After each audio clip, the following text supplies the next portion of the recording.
So I told him, I was like, no, Kahai is worth at least $2 million in this trade. You know what I mean? No, absolutely. Hey, how's it going, guys? What's up, and welcome to Thursday Live Lesson. My name is Aldrine Guerrero, joined by Mr. Aaron, the voice now commercial. What's up, Aaron? What's up? Mr. Kahai, the legend Ferguson. What's up, Kahai? What's up? And we have back from the dead, dude. How long has it been?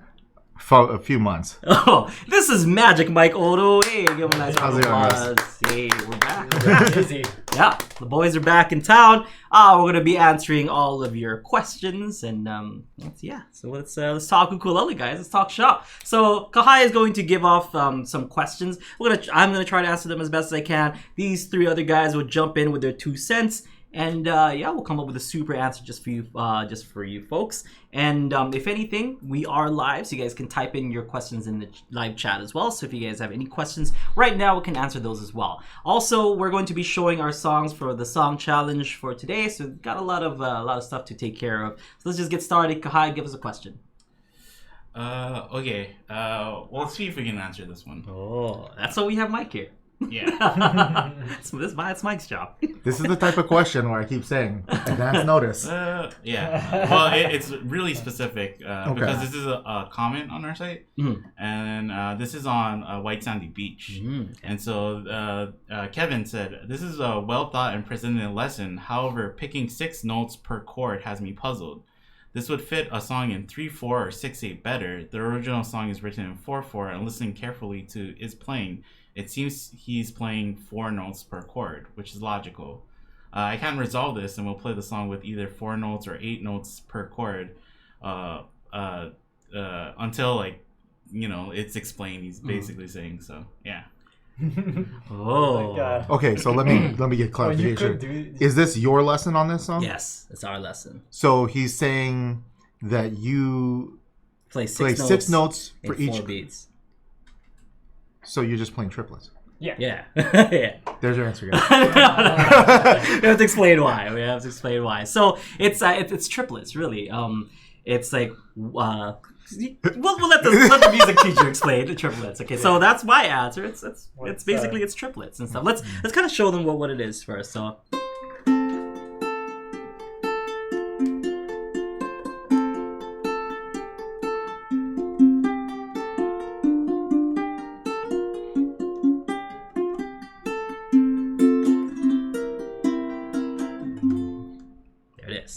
Okay. Yeah. So, actually, really what I'm hearing is there's 2 ways to think about this. You can think about, so this goes back to when we talked about time signatures and things like that. So there's 2 ways you could look at how he's playing this. You could look at it as he's playing in 4/4 time, which means 4 beats in each measure, and each quarter note gets 1 beat, and he's playing what we call an 8th note. In that case, it'd be an 8th note triplet. So how a triplet works is basically you're going to fit 3 notes over the space of 2 in the same amount of time. So he's playing 8th note triplets. So when you're thinking about 8th notes, which is like 1 and 2 and 3 and 4 and, he's gonna fit 1 2 3 1 2 3 1 2 3 1 2 3 1 2 3 1 2 3. So over that same space, it's going to have a slightly stretched out feel because you are fitting more notes into the same space. Now the other way you could actually look at it also works with time signatures. So for those of you unfamiliar, a time signature is simply a notation, a numerical notation in music where we tell you how to count the piece. Most of you are real familiar with hearing 1 2 3 4 1 2 3 4. If any of you play marching, you think marching music, you hear 1 2 1 2. If any of you are ballroom dancers, you're familiar with the waltz, which is 1 2 3 1 2 3. And there's a whole numerical thing to go with it, but let's just keep with how many beats in a measure.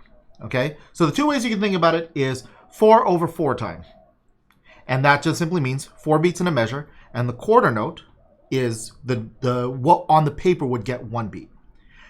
The way you're playing it could also be interpreted as 12/8 time, which means 12 notes in a measure, and the 8th note gets 1 beat. Now, here's the thing. Both of those are going to sound exactly alike. Yeah. Both of those, on paper, if you remove the time signature, are also going to look exactly alike. So it's really up to the listener to determine if you're going to transcribe it out or write it out, what is he doing? Yeah. Now, the easiest way to do is ask the guy who played it, what was he thinking when he did that? Yeah. What was Iz thinking when Iz? No, well, he's saying that Iz plays 4. Does he play 4? I don't know. I don't I know. guess. I don't Because he's playing low G, so Yeah. he's just going 1, 2, 3, 4, 1, 2, 3, 4. I guess. Yeah, I don't know. It kind of sounds more like that.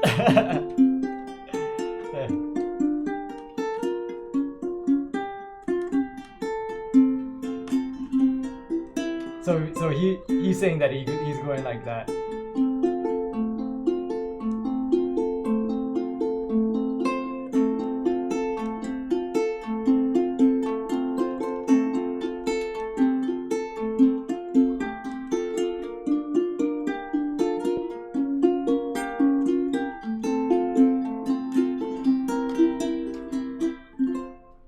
Yeah. So with the low G, you can play the 4 beats, right? Or but like 8 so beats per measure, right? And the reason it's correct. I mean, they're both correct. But what we tried to do, since it was kind of like since it's a solo piece and we're playing high G and stuff, I wanted to add the melody line in there with with everything else. Like, of course, if you had low G, you can just do what Aaron was doing. I can't even do it correctly. Yeah.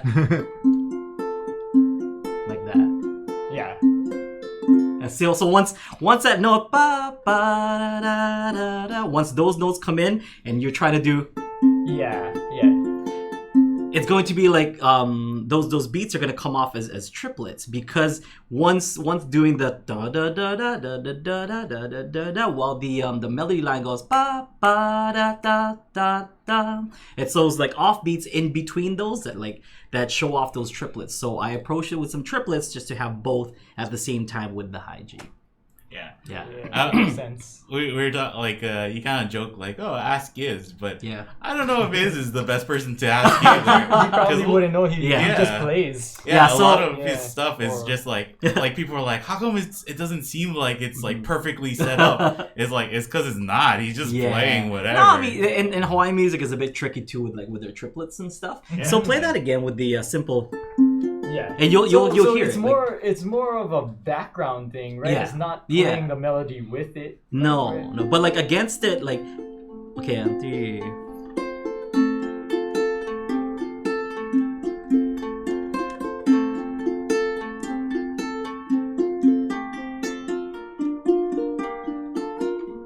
So there's like some off beats in there that like Right. make it sound as if Yeah. there's So the there's melody triplets. is playing Mhm.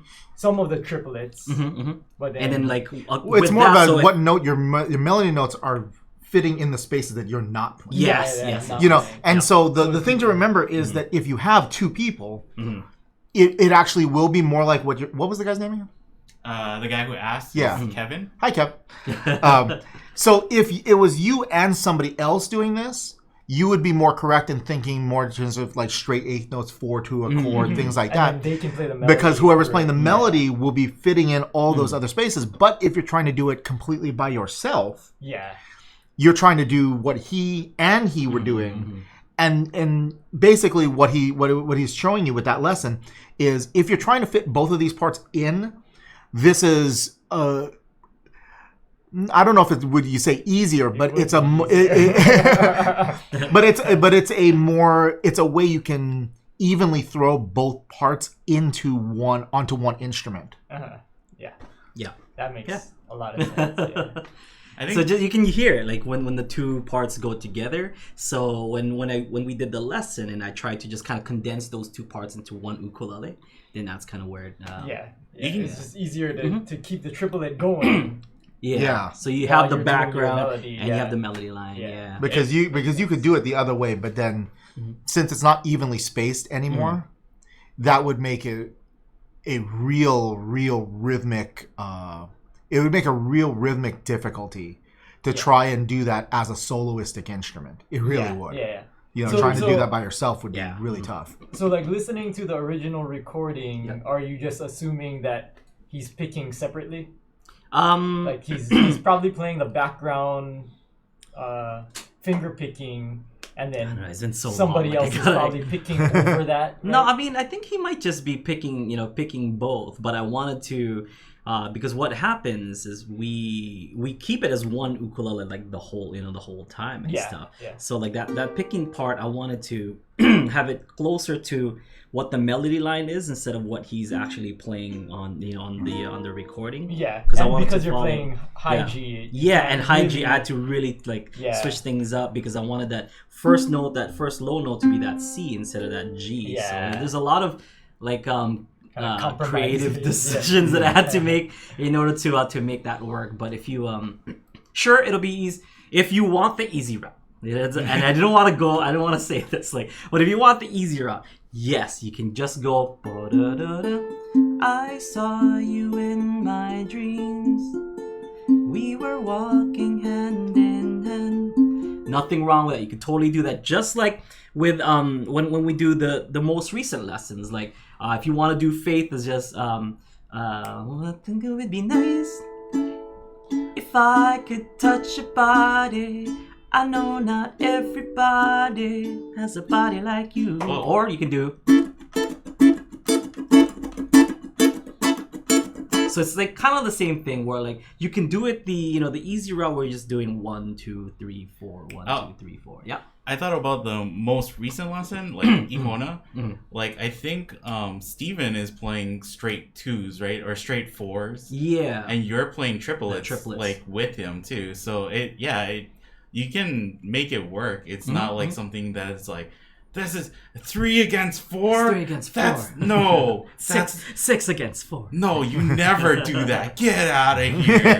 It's like it happens, and it's just it's kind of like a feel thing. Like you'll just like there's musicians who will just feel that way, that it like can play it like that and match a 4/4 with a 2/4. It was that kind of decision where I wanted to keep the melody as close as possible to the actual melody line instead of what he was picking, because one, to compensate for the missing low G. You're getting 2 low notes as opposed to just 1 low note on the G's on the high G. It's a lot of decisions that we have to make it sound, and it sounded decent. Like the end product sounded decent, I thought, and this is the first kind of minor complaint that we have. Like, hey. I feel like that is like the way that I learned how to play that song, though, like with that whole picking melody. Like, because if you play it without and you don't sing that intro melody, it sounds a little weird. Like it's kind of like, I can kind of recognize that this sounds like White Sandy Beach, but it doesn't sound like it doesn't sound like the recording. I wouldn't be able to say exactly like, that sounds exactly like White Sandy Beach. Especially the part, the C and E part goes, oh no.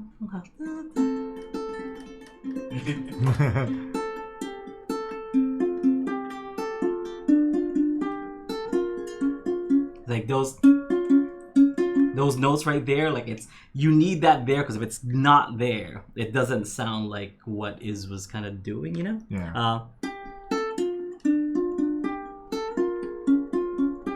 And those are 3 notes, bum bum bum bum bum bum, like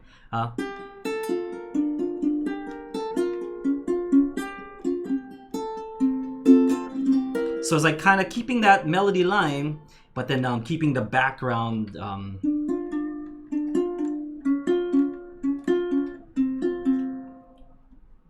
So it's a lot of decisions that had to be made in order to make it sound decent as a solo ukulele piece. So, but you were not wrong.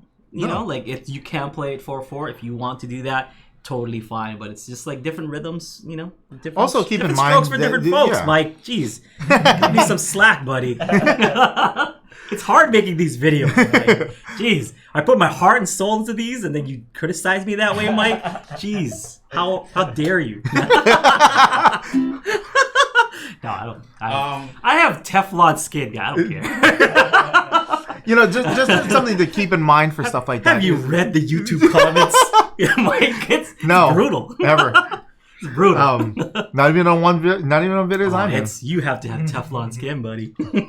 I just learned not to care. The I'm dead inside funniest anyway. ones that I've seen is like, hey, what's Spider-Man's friend doing? Like making ukulele videos. It's like, that's a good one. Kind of do look like the friend from Spider-Man. What's his Or name? bar Guy? glasses.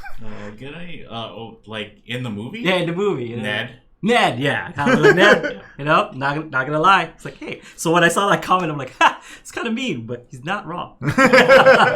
You mean another Filipino Yeah. kid who grew up in Hawaii looks like another Filipino kid who grew up in Hawaii? Whoa, mind blown. Mind blown.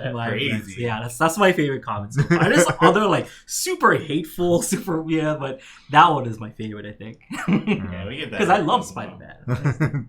Cool. I wish I was Ned. I wish I played Ned. You know, that guy who played Ned is getting thousands of dollars like every appearance that he has. So not too bad. Not bad. All right, Kai, next up.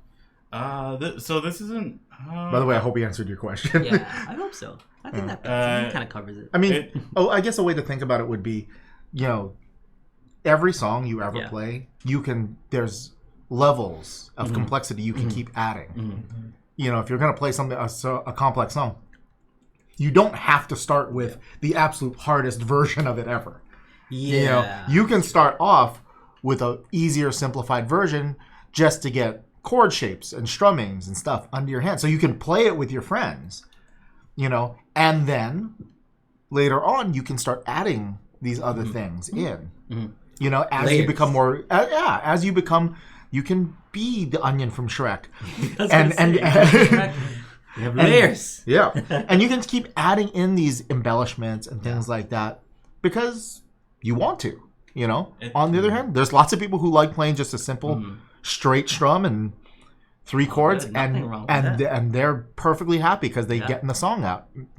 I like to like some people think that the like you know like time signatures and music like theory explaining how things work rhythmically, like that comes first before you know people actually playing music. But there's like a ton of like different like more ethnic rhythms where they're like you know like music people are like it's like a 11/16 rhythm, but you gotta just kind of feel it. Like you know have fun trying to count to it. It's kind of like that last beat is kind of like a half beat. It's not really like a full beat, so you go like 1 and 2 and 3 and 4 and then you jump straight to back to 1.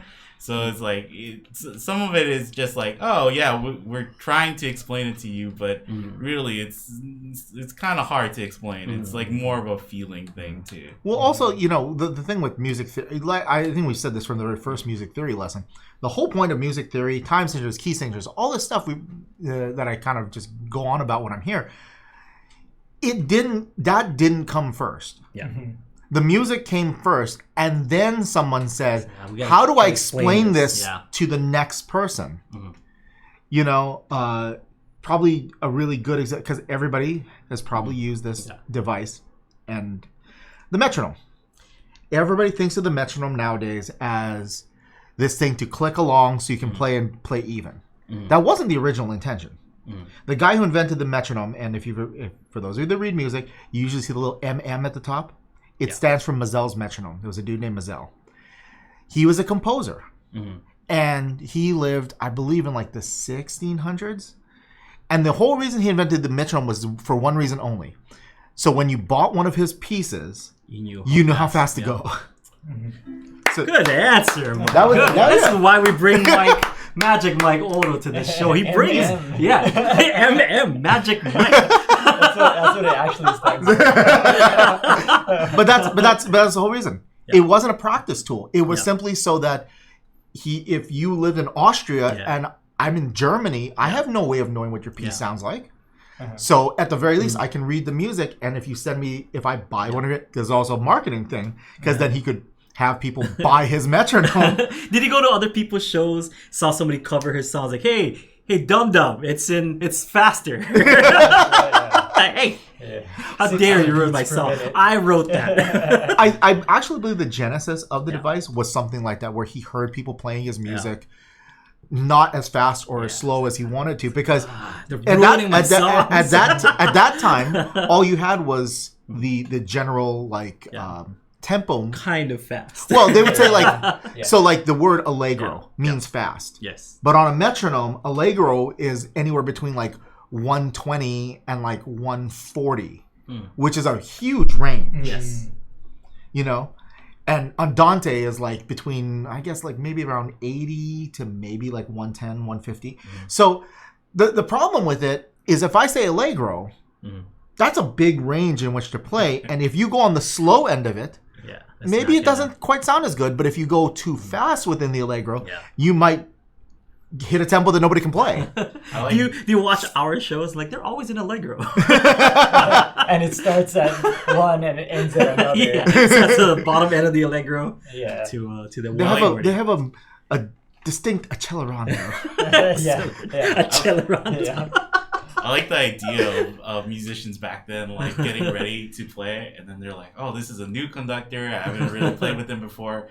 And all of a sudden they start going. They're like, "Oh, that's really fast. Oh no, oh man." I've done that. Nina Sorrell's El Relicario, 8th grade. It's like we practiced it at Andante, and then she was super nervous because it was her first time. Like, you know, so she did not go at walking tempo. She was jogging. Nina, I love you, but that was even you know too fast. So but here's the thing. You know where she got that from? What? Mcintosh. Really? Mac was never. We used to call it the Mcintosh syndrome. Really? Where he would rehearse us at one speed, and then only for the jazz band, only for the jazz ensemble. Is that where Aldrine gets The Macintosh syndrome. See, it's. I love you, Mac. I miss you. That's what it is. I miss you, bro. I have a disability, Mike.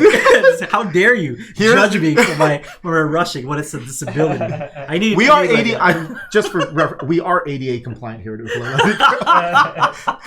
But I'll tell a story. We were doing the Red Clay Jazz Festival. It was the KCC Jazz Ensemble. Okay. And we were playing this tune called Jonah Jam, and it starts with this pretty.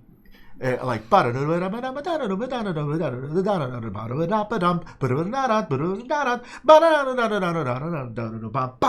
the tune would start. Yeah. We had rehearsed at a tempo that most of us could play it at. And then we did it at this show, and we had a couple people sitting in with us. Notoriously among which was the wonderful drummer Noel Okamoto. Ooh, love Noel. Noel is an incredible. I think we just talked about Noel like last week or 2 weeks ago. Yeah. Noel. If you've seen older Jay Chumbakaro stuff where he has the Japanese drummer, that's Noel. Dean Taba and Noel Kimoto. That's best, incredible.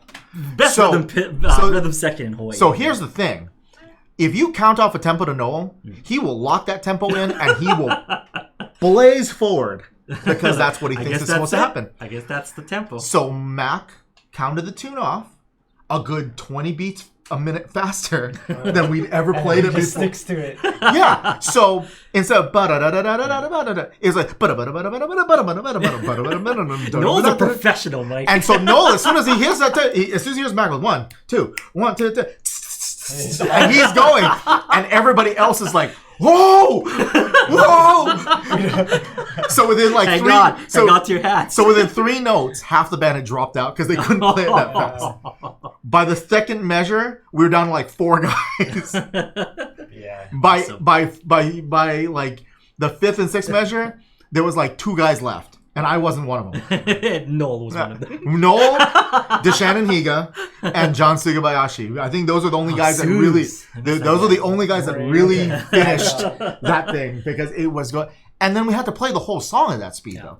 And it's a festival, just a jazz fest. Yeah, you guys are in front of people. Yeah, we're in front of a huge crowd at this point, so we can't just be like, okay, we're gonna go. Yeah. Have you ever felt that way, Aaron? Where like this is San Francisco Uke Fest like 2 months ago. When's the last time you felt that way? I don't know. Last night. Yeah, last night.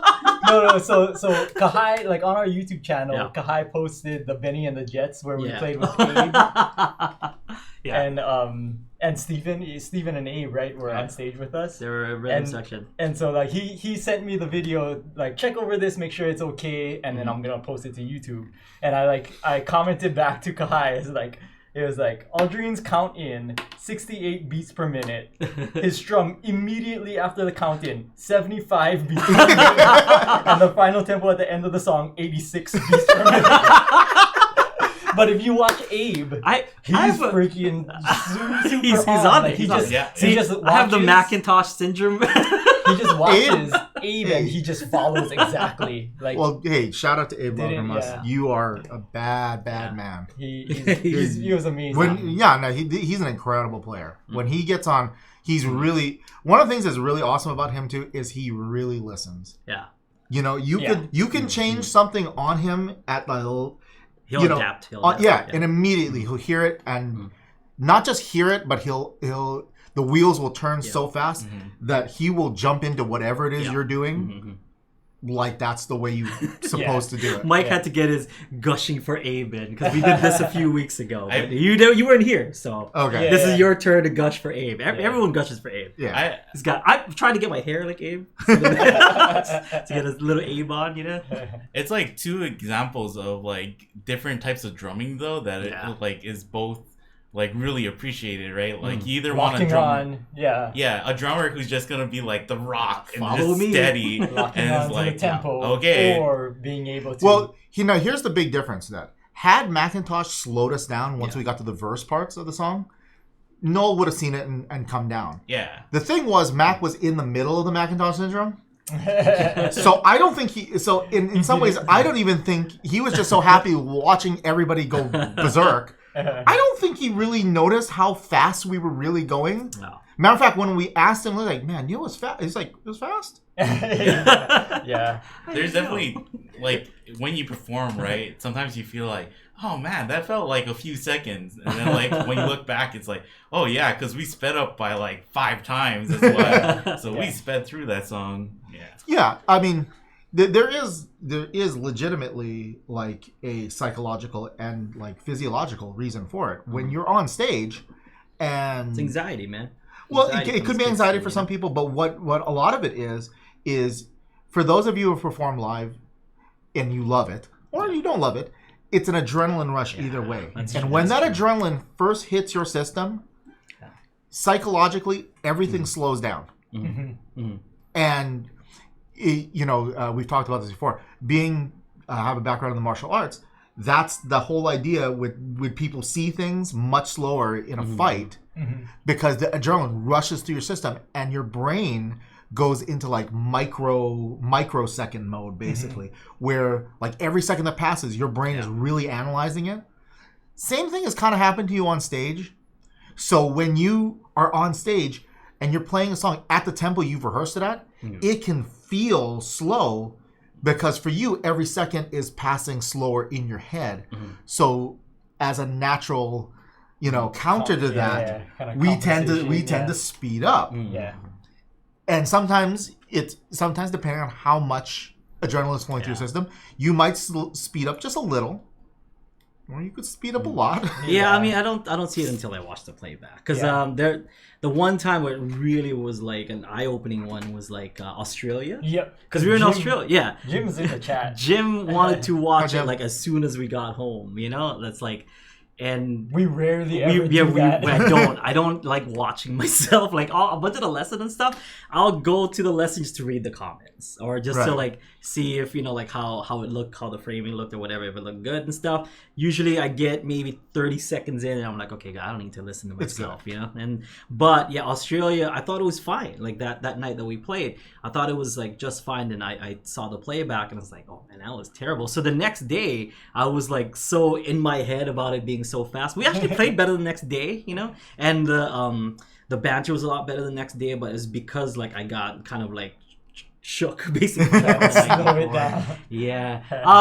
Before we go on too much, is there another question? Because yeah. Okay. Before the next question, I want to give a small update. I just last night I bought Ritesh's ukulele. The ukulele is paid for. The Taylor ukulele we talked about stuff is paid for. Nice. He's gonna send it on Monday, and it's gonna come, and we'll do like an unboxing. Thank you for being so cool about that. Yes, he has wanted this ukulele. Okay. he emailed me saying like, oh, I'm having kind of second thoughts about selling the uke. I'm like, oh no, and I'd feel totally bad, you know. So I was like, you know what, if you know, I'd feel bad if to take it away from me and stuff. If you're having second thoughts, you know, it's totally fine. It's cool. But if you do want to sell it, you know, just let me know. But if you don't, totally fine. I don't want to like pressure you until selling it to me or whatever. So we came up with a compromise of, if I were to ever sell it, it has to be back to him for the same price. So I was like, that makes sense. He's like, I know you won't ever sell it, but I'm like, oh yeah, okay, that's fair. For people who might be tuning in for the first time or not understand, we had a podcast like several weeks ago. Yeah. Talking about unicorn ukuleles, like what would be the ukulele that if you could get, you know, for whatever reason you would want to get, and that's Aldrine's unicorn ukulele. Like that's. I feel like I either listened to that one or I was on that one. I don't know. You might have been on it. Yeah, you might have been. But yeah, it's because we've also had this conversation about that ukulele. It's a Taylor tenor ukulele, mahogany ukulele. That's important because they have a coal version, which is, I feel, that doesn't sound as good, but it's the mahogany Taylor tenor ukulele, and it just quickly, it comes in a set. It's supposed to be guitar and ukulele, and I think both go for like 10,000 or something, like just for crazy. Both, you know, for both instruments. So you rarely see it by itself in the wild, and at a price, it was, I forgot what the site was, but there was it was selling for 1,500. Ritesh was gonna buy it from this other person who was selling it for 4,000, and so Ritesh was ready to buy it. It's like, oh, I'm gonna buy this unicorn. And someone else said, hey, someone else is selling it for 15. You wanna buy that?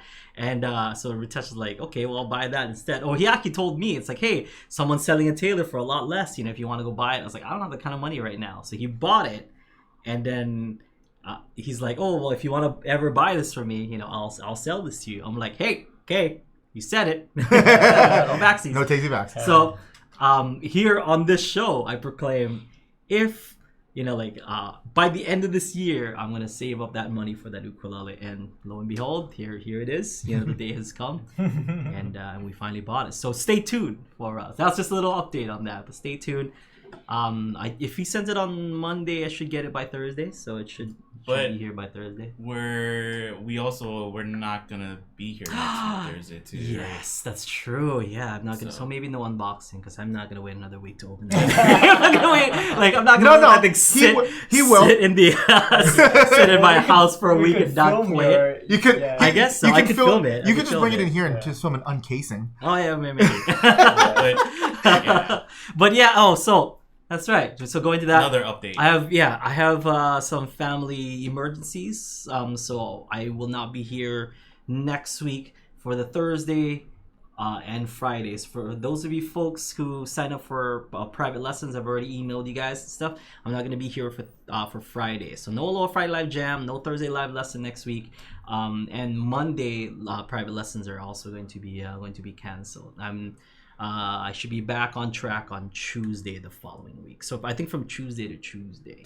So I think let's see what date that is. Yeah. Like next week Tuesday too. So Tuesday to Tuesday. Yeah, I'm gonna be out of commission. Sorry guys, it's a family emergency. I can't get into any more than that, but I'm gonna be gone for a week.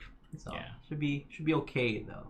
So we should we'll have the podcast on the 24th and the jam on the 25th, and that week will be like plus members. Yeah. Aldrine's daughter is having her first professional wrestling match. It's a backyard wrestling. This is basically me and my daughter. She's how much she can handle. She's coming out in the New Day shirt. All right, so next question, and then we'll get to songs. Jessica said, I have a question about 8-string ukes. Yes. You guys are so weird. Do you have any tips for getting the most out of an 8-string, especially finger picking techniques? Do you know any artists or recordings that use 8 strings? As far as 8-string ukes goes, it's mostly for strumming. You don't necessarily like pick too much on an 8. So you can, you know, I'm not saying that you don't or you're not supposed to or whatever. You totally can, but it just sounds like an ukulele with like a chorus effect, because you know it's just kind of doubled and stuff, or some kind of doubling effect. I guess the way to think about it is just like a guitar. Well, it's like a guitar to a 12-string guitar. I mean, you don't really do anything that different. Yeah, well, you could play Hotel California. Let's play the 12-string guitar. And, you know, that's if you true. play Hotel California on an 8-string ukulele, it'll sound. Well, it's more like it sounds. Yeah. But if you have a six-string guitar with a chorus effect, you get the same thing. So. But if you want recordings in that, listen to a lot of Hawaiian music recordings because they use a lot of like 8-string, 5, 6-string ukuleles and for traditional Hawaiian music. I don't know any off the top of my head and stuff, but if you look up people like Auntie Jino Okeawe, like has a lot of that stuff, kind a of lot of music. hula. Yeah. So if you're looking for that, definitely there. If you're looking for somebody.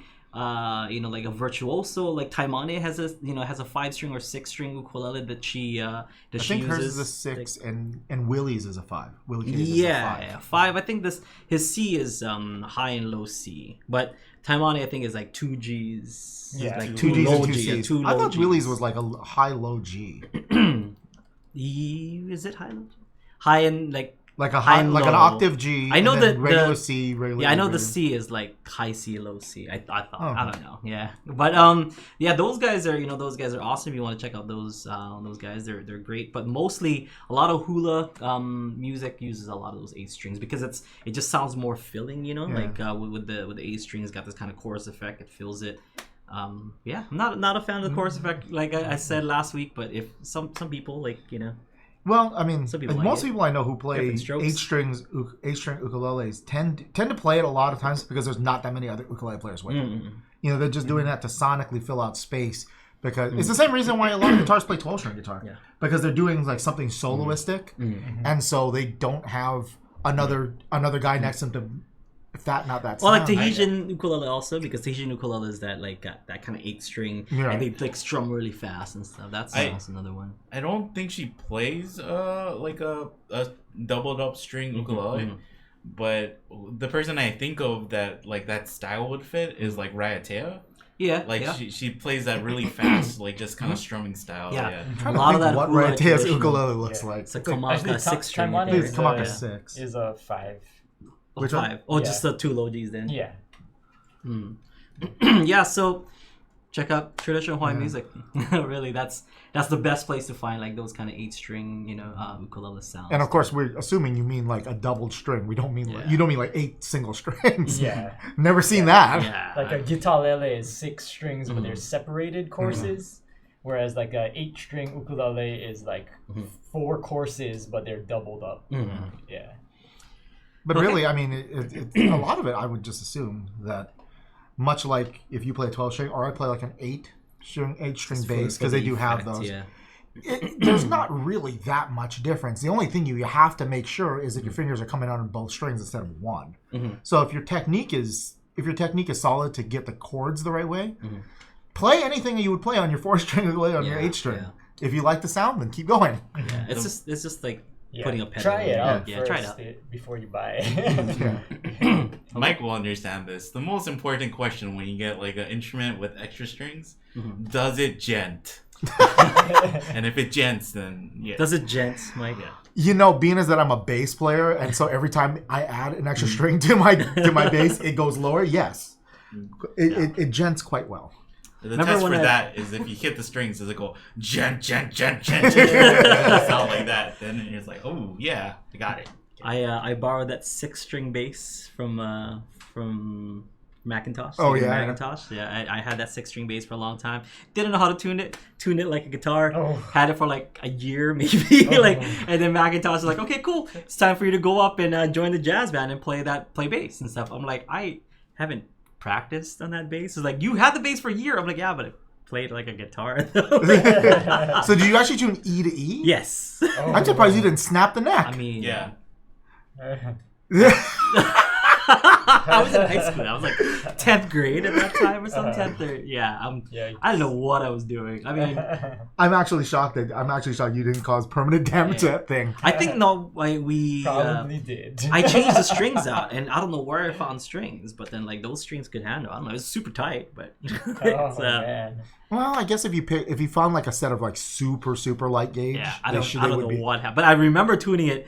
And none of us could figure it out. Like there was my me, God. there was Seth, there was Randall, there was Keen. Like All the of us. bass players Yeah. and the jazz guitarists can't figure out how to tune a Well, bass. they're bass players now, and he's a jazz guitarist. Like Keen's a jazz guitarist now. But back when we were 10th grade, we were 10th graders who didn't know how to Yeah. play music. So I get scared when I tune my low E to F sharp. Are you kidding me? That thing On a bass, not too bad. It's like super thick. It's not gonna. Oh, I don't know, dude. Those strings are supposed to be way looser.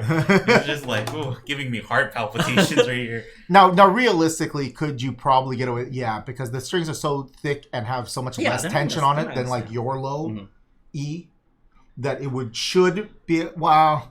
E to F sharp, it could definitely handle. I don't know about E to E or well, B the thing to is, E. the G, like the bottom string, is just you just have to tune it a step up, move it to an A, right?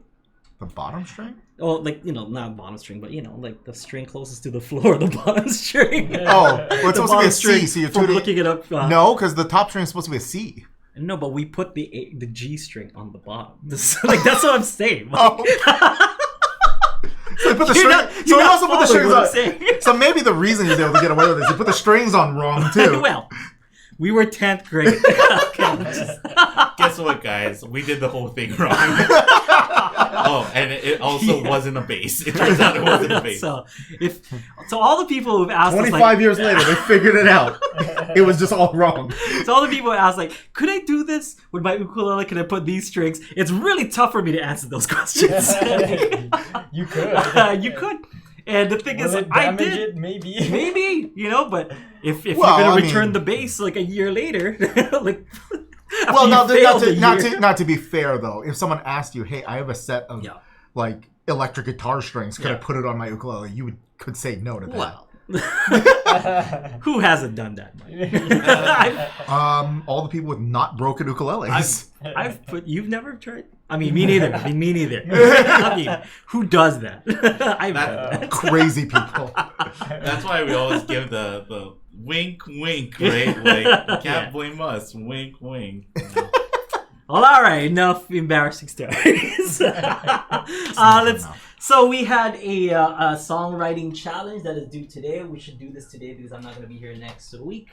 And for those people who are doing the songwriting challenge, because we're not going to be here next week, you guys have an extension of another week. Okay, so it's due the week after next week. All right, in 2 weeks. And these are our guidelines. It's an open key. You can play in whatever key you want, as long as you have a major 7. That's really it. So, for example, like a C major 7 like this, or a G major 7 like that. As long as you have those, it's all good. Bonus lyrics. Hot sauce reference, sus4, and bossa nova. Good stuff. Like major 7s sound really nice with bossa nova. I didn't do it, but but they do sound great. Minus the lyrics, and I don't think it's the hot stuff, bro. I could have done this one. Yeah. But like most times, but like most times, he told me what the challenge was the night before, so I don't have time to write it. Aren't you a musician, like a real musician? Haven't you played with the greats? Absolutely. Couldn't you play? And you know what?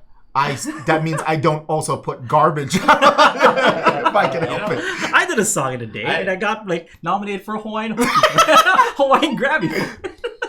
I like that you say that. The next time we have to record a song, I'll be like, "Aren't you a musician, Aldrine? Aren't you a professional ukulele player?" I shouldn't say that. We just did bang out like another lesson in a day. Yeah. See, bang them out. So, all right, so I'll go first, and so I wrote this. Of course, song. he's got to look at it. Yeah, I got to look at the lyrics, man. I'm terrible at lyrics, but I wrote lyrics, which is part of the bonus. Okay. This is in the key of F, so I did stuff in F major. Can you hold this for me? Sure. How do I? There. Can you turn on? Aaron has my speaker, so can you turn it on? Aaron? Oh yeah. No.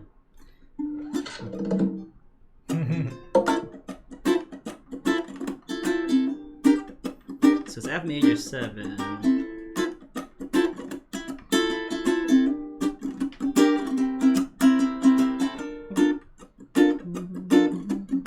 Okay, here we go. I've fallen for a sophisticated lady. My bank account is running close to empty. I drink from tap while she's sipping on her Fiji. No chance in hell, well, I might as well forget it. So hot, the girl is like ghost chili. So fine, I wish that she was me. She's got the kind of money she can fold. The kind of money I carry makes too much noise. She's into muscles and expensive stores. The CC's on my Gucci shoes are actually too old.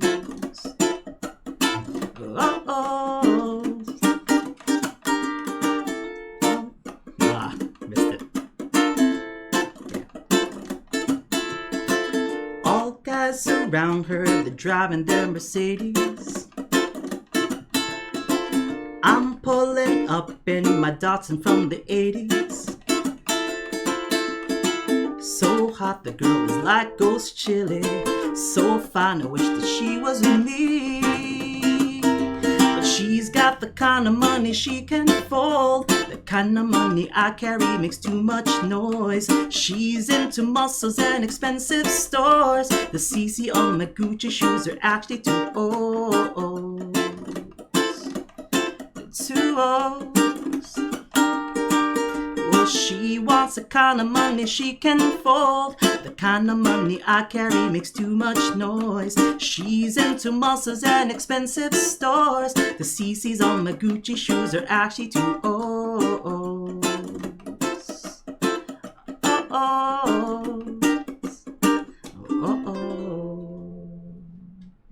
Very cool. It's about being broke. I like it. I like that sense of things. So I story time. With that song, I was writing something and it turned out super sad. It was like super emo, and it wasn't reggae, it wasn't whatever. It was like super like very old school Aldrine Guerrero, like, you know, like very Buttercup sounding kind of song and stuff. It was super emo, and I was telling Aaron, I'm like, man, like I'm writing the song and it's just sounding super sad and emo and just kind of like It would have been I was like, write it. Just let it go. So- Write It would it. have been great if you wrote it and you came in today with like a wig that's That's like hair over my Flock of face. seagulls kinda. And then like yeah, because I mean something happened and stuff. I mean without going like too deep into it and stuff. Some girl that how do I explain this? Some girl that I was interested in, you know, like recently got engaged, like and I'm married now with a kid and stuff, and it shouldn't really matter, but it's kind of weird because it reflects on your songwriting. Like although it didn't affect me, I guess like deep down inside was subconsciously there's like there's something there, so it was showing up in the writing. So I had to like go a different route. I'm like, this is starting sounds too sad, so I went the route of like being funny instead, because that's my defense mechanism. You know what I mean? Like if I'm sad about something, like I just turn it into something funny. So I turned it into something funny, and I'm like, okay, cool. I'll give it kind of like an upbeat thing. And it's fine, but it's very basic. F major 7, G minor, B flat major 7 in there. There's a G minor to A minor run to B flat C7. It's not too bad. If you didn't do the bridge, right? Like it could have been part of the last. Yeah, with a 2-chord song. 2-chord song. So. Yeah, so that's my song. I don't have a name for it. Nice.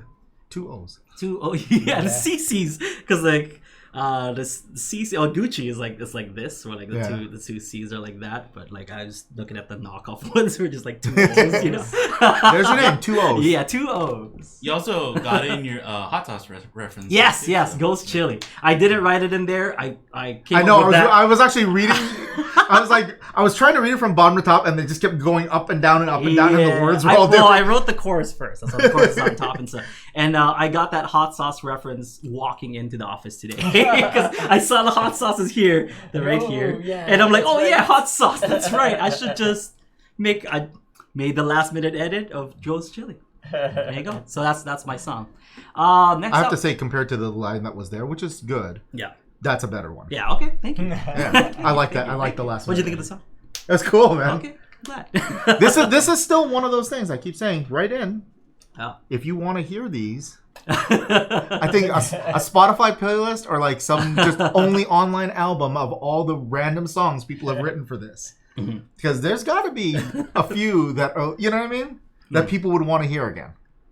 I wouldn't mind hearing Kahai. I wouldn't mind episode again. yeah, but well recorded. Yeah. I wouldn't want mind people to listen to the episode again, Mike. Yeah, I wouldn't mind hearing some of Kahai's epic video game music on an album. I like He's done a lot. I like the idea too, like of us coming back and then for another challenge in the future, we talked about like redoing our own songs, right? Like songs that maybe we're not like completely happy with and stuff. And I know there's definitely songs in my like library that I'm like, that was a little half done-y. Yeah. All right, Kahai, go ahead. Yeah, I'll just play my song. Aaron has a speaker, so hopefully it's you guys hear it.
Nice. Dude, that was sick. That was sick. Catchy. I like that. So tell us about your song.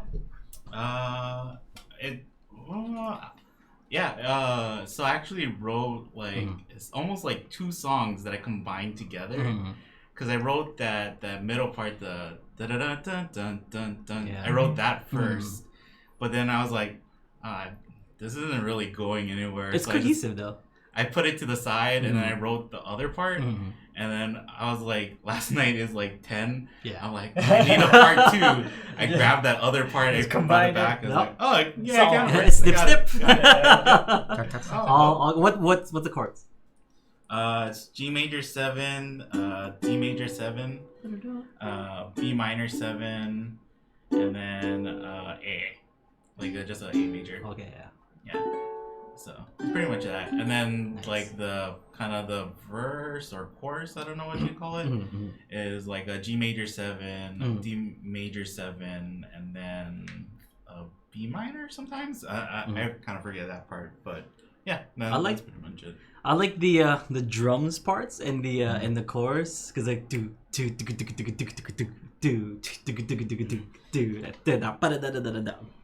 really sick. Yeah, and that kind of that part, it's not exactly like it, but it's kind of because earlier the first song I wrote had kind of that triplet feel too, where a measure was divided into 6 instead of 4.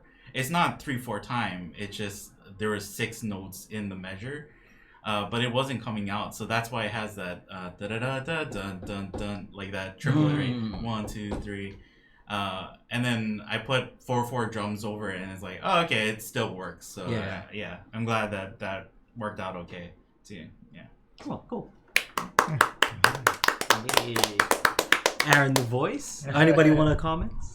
I like that. Again, see, folks, right in. Yeah. No, because for me that like I hear two different things. I either hear that with a very cute Japanese sounding girl name voice for an anime opening, or let's make one up right now. It's a cutesy Japanese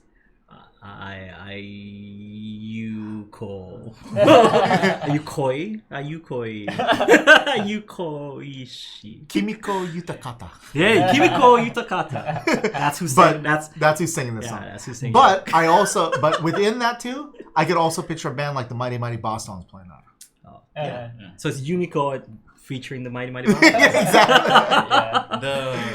Well, like when I first started writing, I really wanted to write like a fast kind of upbeat like song. There's a song called Church by Sam Henshaw, and I really I tried to do that, but it just wasn't coming out. So he has another song called is it called Broke? Yeah, Broke. Broke, that has horns in it. And so I was like, oh, I'll write some just horn lines, and kind of the whole song just came out of the horn lines, and it's oh, this sounds nothing like that song. I guess I'll just keep going with it. I love Church. You showed me Henshaw and stuff, and I've been really digging Henshaw, Sam Henshaw.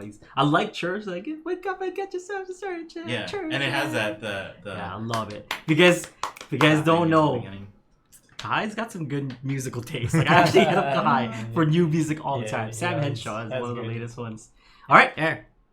It's good because I don't see his lyrics, so I can actually just keep looking forward. And you weren't looking at the chat today, so Yeah. Okay. So I chose E major 7, but like a weird voicing of it, so it sounds kind of dissonant, like that. Ooh. Yeah. Oh, I like that. It's like a G sharp bass. Yeah. Nice. Yeah, so that's Nice. why it's. Yeah, I don't even know if you would call that an E major 7 if the bass note. What are the is- notes? It's a G sharp. You want to turn C this way? sharp. So well, he can just And face over then- or Where's he it? figure it Oh, out. B. B. That's a B. Yeah. That would B be. at the top, right? Yeah. E major 7. Yeah, because Oh, like a G sharp bass. But then the Yeah, it's a slash chord. slash. E major 7 / G sharp. Yeah. Oh, fancy. Hey, Aaron fancy. Nakamura. I don't know. I was just looking up chord fingerings for it. E major 7, and that came up, and I was like, oh, I kind of like how that sounds. But then It's it's a very kohala. it Like if you doesn't- play it like that. Yeah. And then I'm the at next the one I go to airport. is yeah. Nice. It does That's sound what like a that's what kohala. but I strum it so it sounds kind of distant. Yeah. Now maybe Yeah. Charles will hire us. If you're We playing should do chords that. like this, Mike.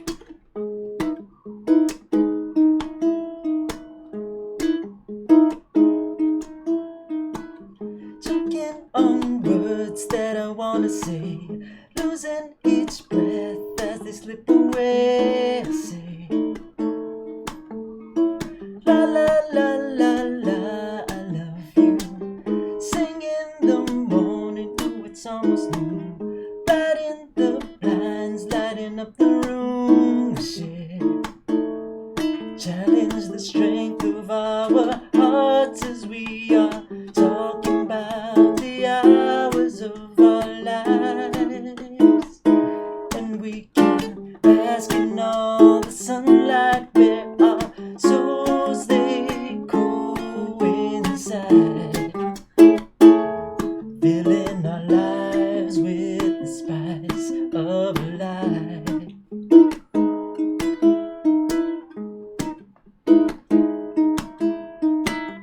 Valleys and ponds waiting to explore, lending your honesty, I open more and more, teasing ourselves just like it's na na na na. Timing is right here in front of me, ponder which side of the fantasy we see. TONIGHT when we are talking about the hours of our lives. And we can bask in all the moonlight where our souls they coincide, filling our lives with the spice of life, filling our lives with the spice of life.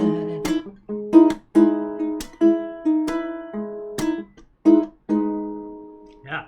I think we've hit the peak peak of this. Of Good night, this, folks. this show for like the rest of our lives. I think we just peaked. I think we just peaked. I think the show just peaked. So there, I did like a very roundabout hot sauce reference. Yeah, love it. So like so that filling our lives with the spice of life line is the only line that is not incorporated in this, but the first sound, like the first like consonant vowel sound of every line. So it's like choking. It's like the first verse is choking, and then losing, and then la la la la, cho lu la. Oh, we peaked. That's it. Second part is sing right challenge. So sira cha. Oh, and then snap. the chorus goes talking, bask, and coincide. Oh, yeah, jeez. Y'all lose. I'm sorry. Yeah. I mean, and then the last verse is valleys, lending, teasing Valentine. ourselves, na na na na, Valentina, snap. and then timing, ponder, and TONIGHT. So, ta pa tio. Yeah. Man, Oh, so good. Round of applause, ladies and gentlemen. That's the pinnacle of this podcast. I think this podcast itself has peaked. You know? It's never gonna get any better than that. I was telling Aldrine that like I kind of wanted to write a bridge in there, but then it was just too much work. Yeah, that's so sick. But if you all write in and request, this is definitely a song that is would like be on my the... favorite song that Aaron's Are you kidding? ever written. You know, that would totally be a song to finish up. So a bridge and do it on the ukulele. So Thursday Live lesson album. so good, so good. I'm sure they would love to hear One more round of applause. The man, the master, the myth, Aaron, the voice. Jeez. So good. And those chords are like no joke. So good. I feel like that could be a song from like Earth, Wind, and Fire too. You had the full arrangement of it. Yeah, or like in hearing like where the horn stabs come in and stuff. Yeah. And hearing where they all start singing together. Yeah, harmonies and stuff. Yeah, I hear that, but with that rhythm that he was playing, though, I hear it's a very John Mayer-ish thing. Yeah. I hear a lot of John Mayer, but yeah, I could hear where you could expand that out and man. throw a whole band behind it. What is that song that he played? He kind of does that too. Aldrine knows the song. It's isn't it his first song from like Room for Squares? Room for Squares. I know like Clarity from Bigger Than My Body. Like that's kind of got. You thinking of something that has a kind of that same groove to it? John Mayer. A John Mayer song that has the same. Yeah. Like No Such Thing. Yeah, I think. So. Oh yeah. It does. It has that part in there. Yeah, good stuff. I mean, I think future generations, like students in Brigham Young University, are gonna like listen to this episode and just like break that song down and be like, "This is how you write a song About hot sauce." This is how you write a beautifully crafted song." I think, right? You went there. Yes, right? I agree. It's gonna be Even though we don't have a songwriting. It's gonna be a case study on this episode. However, I will say that would be a song that I might throw in front of my kids for the songwriting program next semester in fall high school. Here you go. To see if they can figure that out. I expect everyone to write this well. Okay, so good. Man, that's my favorite song. It's my favorite Aaron Nakamura song. That's why we leave Aaron for last. Right? That's why I always go first. Let's go first. Why do you think the one time I did it, I went first before you? Yeah. Oh. All good. Hey, round of applause. All right, guys. So if you guys want to take a stab at it, here are your guidelines once again. As long as you have a major 7 in there, for example, C major 7 or G major 7, the bonuses are lyrics, hot sauce reference, sus4, bossa nova. So those are some stuff that you can't have in there. But basically, it's an open key as long as you have a major 7 in whatever key that you choose. That should be it. But you can add these on.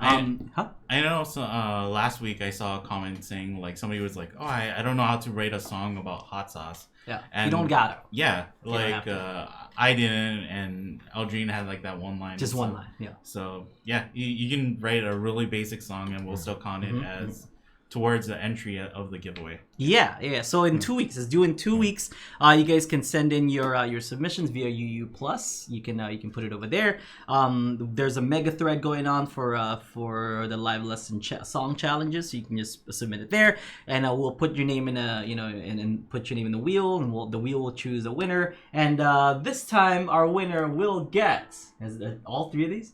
One of these. I figured a choice of the hot sauce because they can choose a spicy one or like a. So are we giving this Hopia stuff too? Yeah. Right? Okay. So we're giving away. I don't know what to show. I don't want to show stuff and like, we're not winning this. Okay. We have a Hawaiian Haupia mix. So what is Haupia, Mike?